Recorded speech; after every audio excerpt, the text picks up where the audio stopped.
Enquanto ainda é dia, continuamos fazendo as obras daquele que me enviou. Está chegando a noite, quando ninguém pode trabalhar. Enquanto estou no mundo, eu sou a luz do mundo.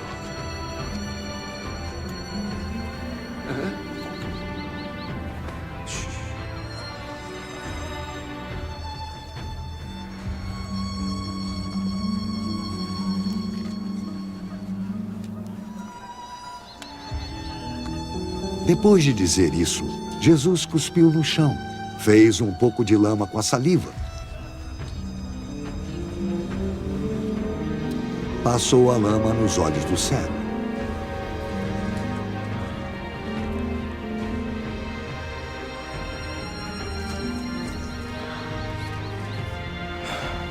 Vá lavar o rosto no tanque de Siloé. Este nome quer dizer aquele que foi enviado.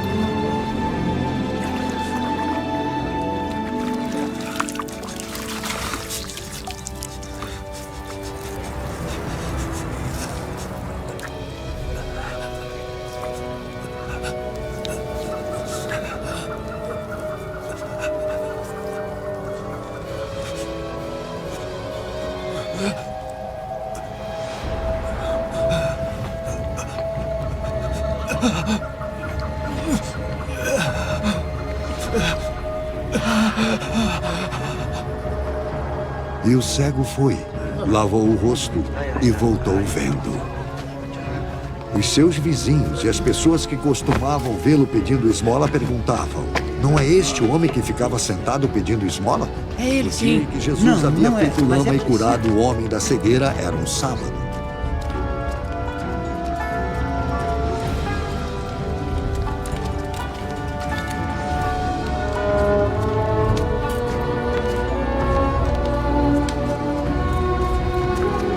Aí os fariseus também perguntaram como ele tinha sido curado. Ele pôs lama nos meus olhos. Eu lavei o rosto. E agora estou vendo. O homem que fez isso não é de Deus, porque ele não respeita a lei do sábado. Como pode um pecador desses fazer milagres tão grandes? E por causa disso, houve divisão entre eles. Você diz que ele curou você da cegueira? E o que você diz dele? Ele é um profeta. Os líderes judeus não acreditavam que ele tinha sido cego e que agora podia ver. Por isso, chamaram os pais dele. Esse homem é filho de vocês?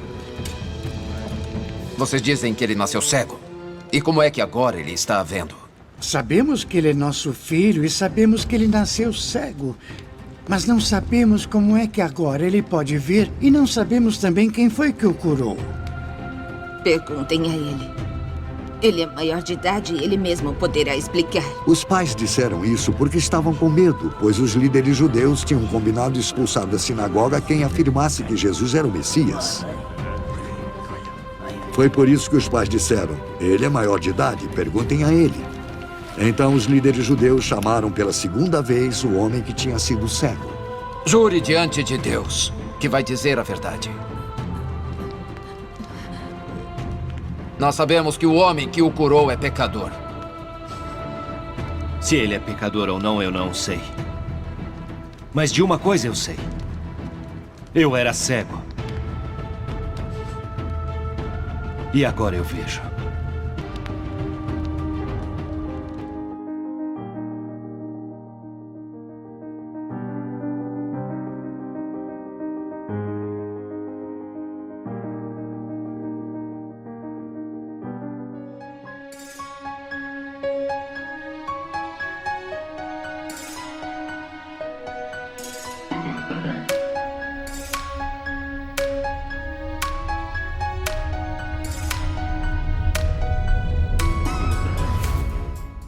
Meus irmãos, meus amigos, que a paz de Jesus Cristo esteja conosco, que as bênçãos do nosso Pai, do nosso Criador, que elas possam nos beneficiar a todos. Que Jesus Cristo, nosso Mestre dos Mestres, que Ele possa encontrar guarida, aconchego em nosso coração. Nós estamos lendo, refletindo sobre o livro Pão Nosso, psicografado por Francisco Cândido Xavier, e o autor espiritual é Emmanuel, que em 1950 nos presenteou com este belíssimo livro. Hoje nós vamos dirigir a nossa atenção na lição 37ª, intitulada Seria Inútil. Emmanuel, ele se alicerça numa interrogação de um cego que já não era cego, o cego de nascença, curado. Esta pergunta é dirigida aos fariseus, que não compreendiam aquela cura. No Evangelho de João, ele destaca, no capítulo 9, a seguinte pergunta, o seguinte questionamento. Respondeu-lhes, já vos disse, e não ouvistes. Para o que quereis tornar a ouvir? Nesta lição, é bom deixar bem claro que Emmanuel, ele quer demonstrar para nós um princípio basilar do Evangelho. Um princípio, uma norma princípio da doutrina espírita. Nasce em nós o propósito de converter os nossos irmãos, compartilhar o nosso modo de ver, o nosso entendimento, aquilo que nós aprendemos. E é natural que assim ocorra, mas nós, como espírita cristãos, jamais devemos alcançar esse propósito impondo a nossa convicção. E é bom que se diga que urge destacar que a doutrina espírita ela se baseia na liberdade, no respeito à convicção alheia, na liberdade de expressão, mas também no respeito àquele que crê, que alimenta convicções diferentes. Muito respeito, porque é inútil e, além do mais, desrespeitoso. Como disse, trata-se de uma cura de um cego de nascença num sábado. E os fariseus, eles não entendiam, primeiro, como poderia alguém no sábado proceder daquela maneira. E segundo, como pode um homem pecador que viola a lei fazer aquela cura? E havia dissensão, conflito entre até mesmo os fariseus.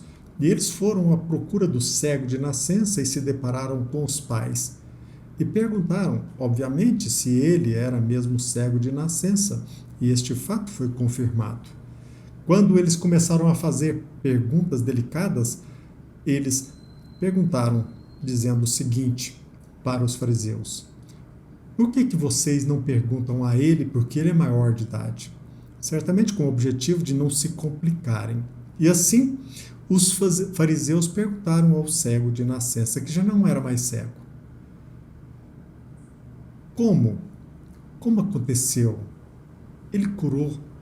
Ele é um pecador. Como pode um pecador, aquele que viola a lei, proceder tal cura? E ele responde: se é pecador, eu não sei. Uma coisa eu sei, é fato. Havendo eu sido cego, o fato é que eu agora vejo. Então, aqui na nossa existência, no dia a dia, nós não nos deparamos apenas com aqueles que são renitentes, aqueles que são teimosos, aqueles que se encontram escravos de suas convicções, aqueles que não abraçam o propósito de oxigenar a sua mente, de questionar as suas convicções. Nós nos deparamos também com aqueles que são indiferentes. Então, não só é inútil alimentarmos o propósito de impor o nosso modo de pensar, como também é deselegante, desrespeitoso, e assim estaremos de fato violando a lei, ou seja, tentando impor a nossa convicção aos outros. Emmanuel, ele deixa bem claro este pensamento na lição e ele começa da seguinte maneira: é muito frequente a preocupação de muitos religiosos, no sentido de transformarem os amigos compulsoriamente, ou seja, tentando impor, conclamando-os às suas convicções particularistas. Quase sempre se empenham em longas e fastidiosas discussões, em contínuos jogos de palavra, sem uma realização sadia e edificante. E é verdade. Às vezes nós até mesmo por vaidade, tentando impor a nossa convicção, nós usamos de longos discursos, até mesmo cansativas palavras, ou até mesmo usando de jogo de palavras para tentar convencer o outro. Repito, isso fere um princípio basilar do Evangelho, fere um princípio básico da doutrina espírita. O coração sinceramente renovado na fé, entretanto, jamais procede assim. É indispensável diluir, é necessário diluir o prurido de superioridade, que infesta o sentimento de grande parte dos aprendizes. Tão logo se deixam conduzir a novos portos de conhecimento, nas revelações gradativas da sabedoria divina. Porque os discutidores de más inclinações se incumbem de lhes interceptar a marcha. A resposta do cego de nascença aos judeus argutos e inquiridores é padrão ativo para os discípulos sinceros. Lógico que o seguidor de Jesus não negará um esclarecimento acerca do Mestre, mas se já explicou o assunto, se já tentou beneficiar o irmão mais próximo com os valores que o felicitam, sem atingir o alheio entendimento, para que discutir? Para que discutir? Nós devemos respeitar o outro, respeitar o seu direito à liberdade de crença e de entendimento. Se um homem ouviu a verdade e não a compreendeu, fornece evidentes sinais de paralisia espiritual. Ser-lhe-á inútil, portanto, escutar repetições imediatas, porque ninguém enganará o tempo, e o sábio que desafiasse o ignorante iria se rebaixar ao título de insensato.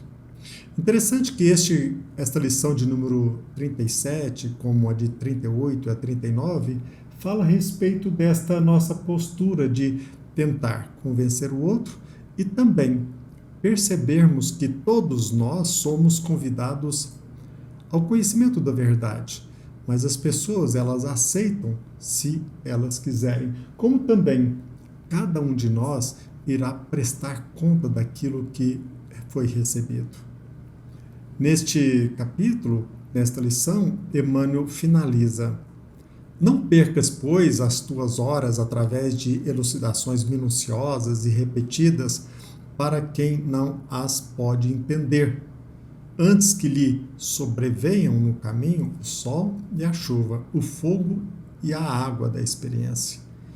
Então, além de indecoroso, deselegante tentar impor a nossa convicção, é também infrutífero, é inútil. Tens 1000 recursos de trabalhar em favor de teu amigo, sem provocá-lo ao teu modo de ser e à tua fé. Tens 1000 recursos de trabalhar em favor de teu amigo, sem provocá-lo ao teu modo de ser e à tua fé. Então nós desfrutamos de inúmeros recursos para ajudar o nosso amigo. Não podemos tentar forçar convicção, porque é desrespeito e também é infrutífero. Que possamos aprender esse princípio básico, respeitando o outro e procurando ser, ou pelo menos usar o nosso tempo de forma eficaz. Que a paz de Jesus Cristo esteja conosco e que as bênçãos do nosso Pai, do nosso Criador, que elas possam nos beneficiar a todos. Que assim seja.